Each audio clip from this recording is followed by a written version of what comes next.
Jay Leno isn't just a late-night comedy legend, he's the ultimate gearhead with a net worth sitting at a jaw-dropping $450 million. And for someone like Jay, who lives and breathes engines, that wealth isn't just sitting in the bank. Leno's passion for motorcycles has driven him to amass one of the most enviable two-wheeled collections in the world, with a rumored 160 motorcycles to his name. Every motorcycle has something unique to offer, whether it's exceptional performance or standout design. But with a collection of 160 motorcycles, some are bound to shine brighter, not just for their style or speed, but for their incredible value. Today we're exploring the creme de la creme, the top 10 most expensive motorcycles in Jay Leno's legendary collection. Before we begin our countdown, I have a favor to ask you. If you're enjoying this content and want to see more videos like this one, then be sure to like this video and subscribe to the channel. It really helps the channel to grow and helps to build our community of motorcycle enthusiasts. Okay, let's dive into the countdown. Number 10, the 1930 Indian Chief. Kicking off our list is the iconic 1930 Indian Chief, a bike that feels like a time machine on two wheels. With its 1200cc V-twin engine and a modest but mighty 40 horsepower, it was the ultimate symbol of freedom and power back in the day. Owning one of these meant ruling the open road, but riding it wasn't for everyone. This wasn't a bike you just hopped on and rode off. It required skill and nerve. A hand-controlled ignition, foot clutch, and hand-operated suicide shifter made every ride an adventure. But what really sets this Indian Chief apart is the story behind it. Jay Leno stumbled upon it over 40 years ago in a sorry state, damaged, weathered, and barely holding together. Instead of opting for a sunny, show-stopping restoration, he went for something more meaningful. Using lock and stitch technology, the bike was meticulously repaired, keeping its weathered, battle-hardened look intact. What truly sets this Indian Chief apart isn't just its impressive $100,000 price tag, it's the soul of the bike. Beyond the engineering and restoration, its rarity and remarkably preserved originality make it a genuine collector's treasure. Number 9, the 1975 Suzuki RE5. The Suzuki RE5 was a bold experiment from the mid-1970s, envisioned as the future of motorcycling. The RE5 featured a Wankel rotary engine, a bold departure from traditional piston engines. Suzuki was one of the few manufacturers to experiment with this technology in motorcycles. The engine was a single rotor design with a displacement of 497 cc. Suzuki developed its rotary engine to deliver a smoother, more efficient ride, with fewer moving parts and minimal vibration, a groundbreaking concept at the time. However, reality didn't align with their vision. The RE5 struggled to gain traction in the market, and with fewer than 10,000 units produced, it became a rarity. Today, this engineering marvel is valued at around $22,000. So why does it rank above the Indian Chief? It's not just about rarity, it's about innovation. The RE5 stands as a testament to what could have been, a glimpse into an alternate future where rotary technology reshaped the world of motorcycles. Number 8. When you look at the Egli Vincent Cafe Racer, you're staring at something that combines the old with the new in the most exhilarating way possible. Swiss engineer Fritz Egli designed the motorcycle's frame in 1967 to improve the handling of the powerful but heavy Vincent engines. The Egli frame is a tubular spine structure that provides stiffness and reduces weight, enhancing stability at high speeds. At the heart of this bike is a powerful 1,330cc V-twin engine with upgraded internals, ensuring it can run smoothly and efficiently in a way that the original design never quite did. It also has modern 12-volt electrics, which makes it more reliable than older bikes that use more finicky electrical systems. But even with all these modern upgrades, the Egli Vincent still keeps those vintage details that motorcycle lovers adore, like the drum brakes with quad shoes and self-energizing mechanisms. It's like you're riding a piece of history, but with all the perks of today's technology.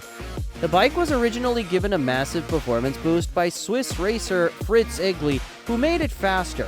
But the story doesn't stop there.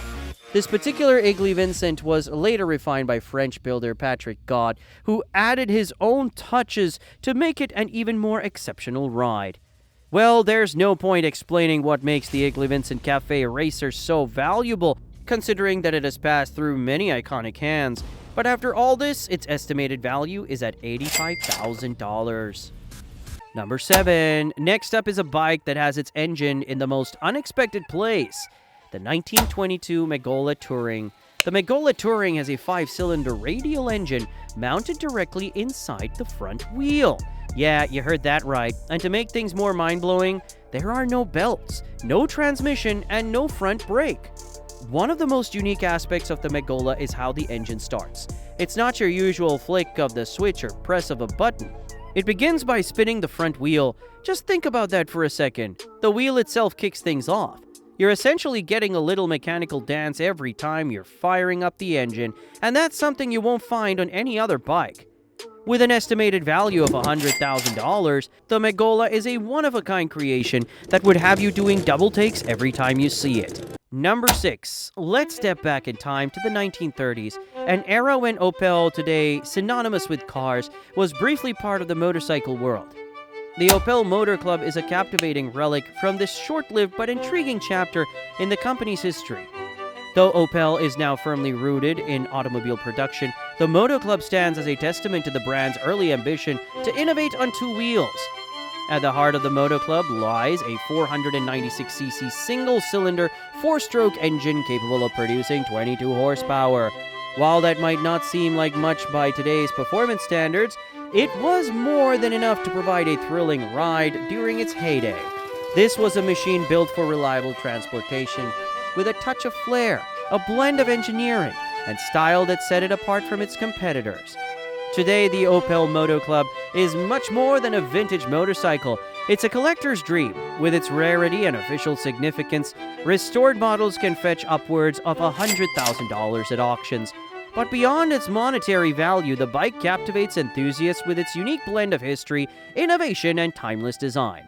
It's a reminder of an era when even practicality was infused with elegance.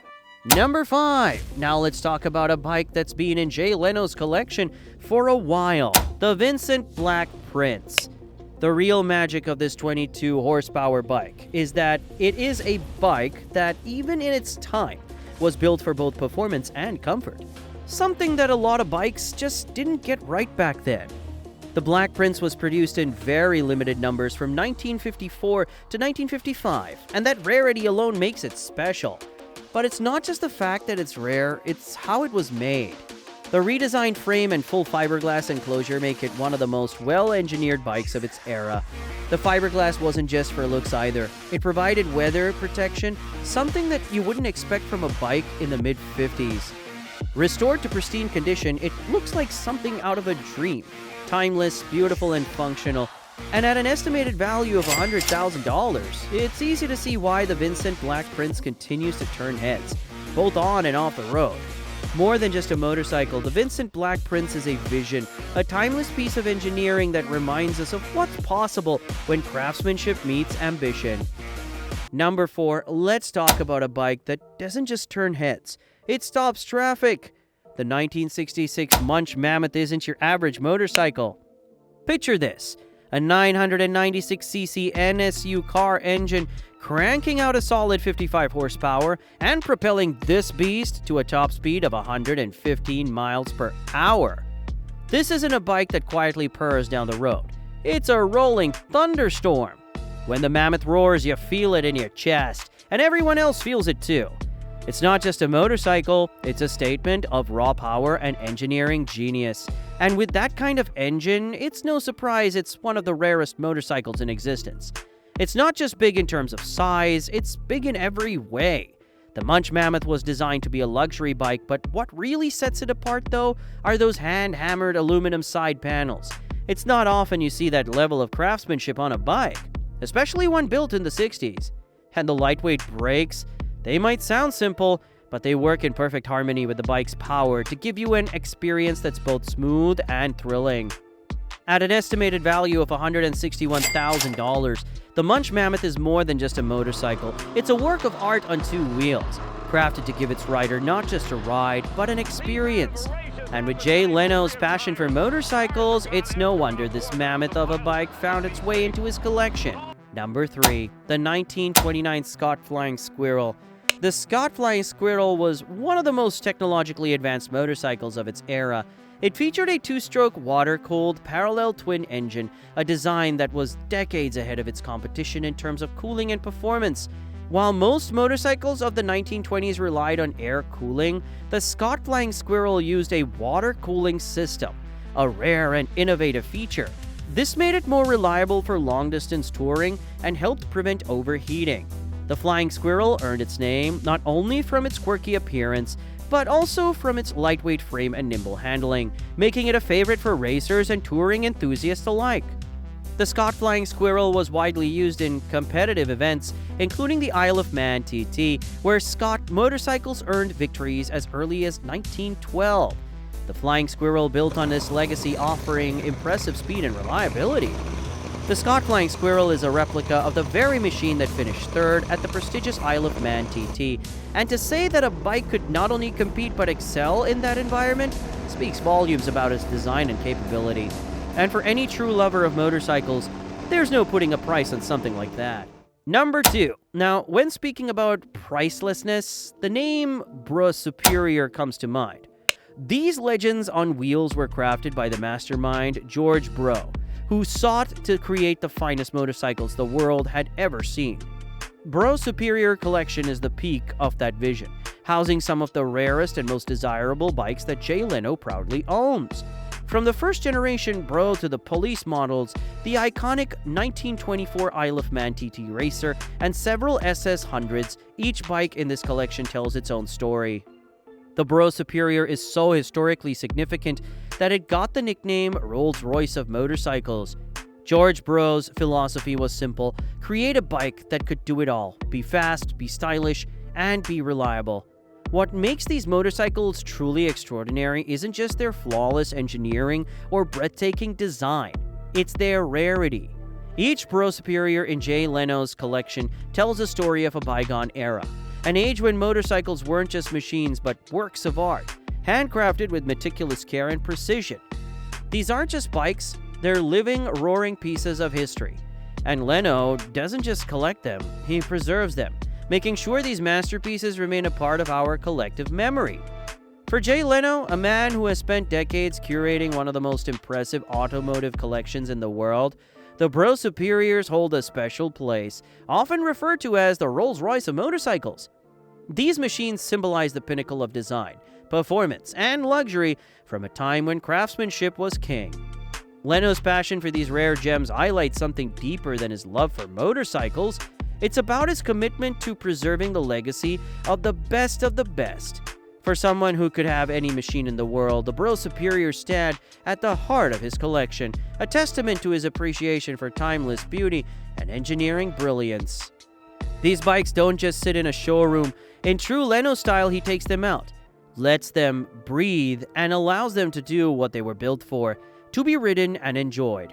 It's a rare connection between a collector and his collection, proving that for Leno, it's not about showing off. It's about honoring the artistry and innovation that made these motorcycles legendary. And it's moments like these that remind us why Jay Leno isn't just a collector. He's one of the world's most discerning and passionate gearheads. Sitting at the top of the list is the 1937 Crocker Big Tank, the most coveted gem in Jay Leno's extensive collection. With a 1000cc V-twin engine, this bike was far ahead of its time, outpacing the likes of Harley-Davidson and Indian Chief in the 1930s. But what makes it truly unique is the craftsmanship. Each Crocker Big Tank was hand-built by Al Crocker himself, with only about 60 units ever produced, adding to its value. Today, it stands as one of the most expensive and rare motorcycles in existence, with an estimated value of $600,000. Now, looking at this incredible lineup of legendary machines, it begs the question, which one captures your imagination the most? Is it the vintage allure and classic lines of the 1930 Indian Chief? Maybe you're drawn to the innovative rotary engine and futuristic appeal of the Suzuki RE5. Or could it be the raw power and unmatched rarity of the 1937 Crocker Big Tank, a true gem in motorcycle history? Each of these bikes has a story, a personality, and a legacy. So what's your pick? Let us know in the comments. We'd love to hear which of these icons get your engine revving. And while you do so, don't forget to subscribe to the channel.